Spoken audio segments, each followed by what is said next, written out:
অনেক বছর আগে সুন্দরপুর নামে একটি ছোট্ট গ্রাম ছিল।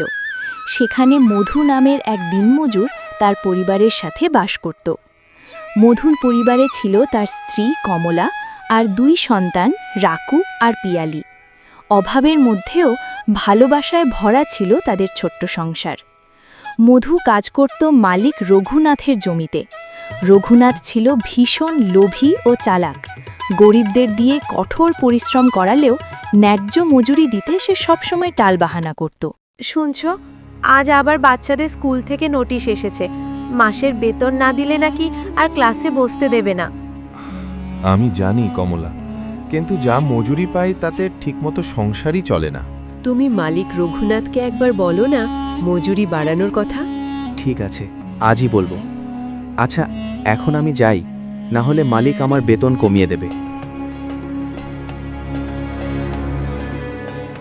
ভাই মধু, আজ আবার মজুরি কম দেবে মনে হয়।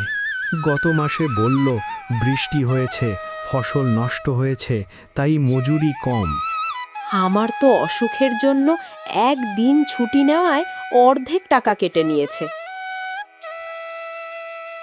মালিক, মাস শেষ হয়েছে, আমাদের মজুরি দিন। এখন টাকা নেই, ফসল বিক্রি হয়নি, 2-1 দিন পরে এসো। কিন্তু মালিক, ঘরে কিছুই নেই। বলেছি তো নেই, যাও এখন। কত টাকা পেলে আজ? আজও কিছু পেলাম না। কাল যদি স্কুলের টাকা না দিই, বাচ্চারা স্কুলে যেতে পারবে না। কি আর করব বলো, দেখি কাল অন্য কোথাও কাজ খুঁজতে যাব। পরদিন মধু অন্য গ্রামে কাজ খুঁজতে যায়। অনেক দূর হেঁটে ক্লান্ত হয়ে পড়ে। হঠাৎ সে দেখে একদল বুনো ষাঁড় তার দিকে দৌড়ে আসছে। ভয়ে মধু এদিক ওদিক তাকিয়ে একটি পুরনো গুহা দেখে। সে দৌড়ে গিয়ে গুহার ভেতরে ঢুকে পড়ে। কিছুক্ষণ পর ষাঁড়গুলো চলে গেলে মধু হাঁপ ছেড়ে বাঁচে। গুহার ভেতরে হঠাৎ মধুর চোখে পড়ে একটি পুরনো মাটির কলস। যেই না সে কলস ছুঁয়েছে, হঠাৎ এক জিন আবির্ভূত হয়। ভয় পেও না, তুমি সৎ মানুষ, তাই এখানে আসতে পেরেছ। আমি এই গুহার রক্ষক। এই কলসটি জাদু করি, তবে শর্ত আছে।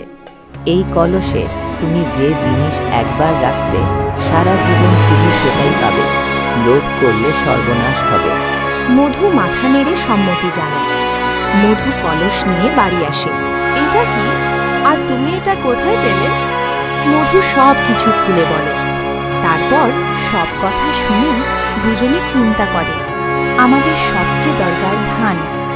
কমলা এক মুঠো ধান কলসি রাখে। মুহূর্তেই কলসি ভরে যায় ধানে। এটা দেখে দুজনেই অবাক হয়ে বলে, এ তো অলৌকিক। মধু ধান বিক্রি করে, বাচ্চাদের স্কুলের বেতন দেয়, সংসার চালায়, অন্য শ্রমিকদেরও সাহায্য করে। মধু সবাইকে নিয়ে সৎভাবে ব্যবসা শুরু করে। লোভ মানুষকে ধ্বংস করে, আর সততা আর পরিশ্রম মানুষকে একদিন সফল করেই।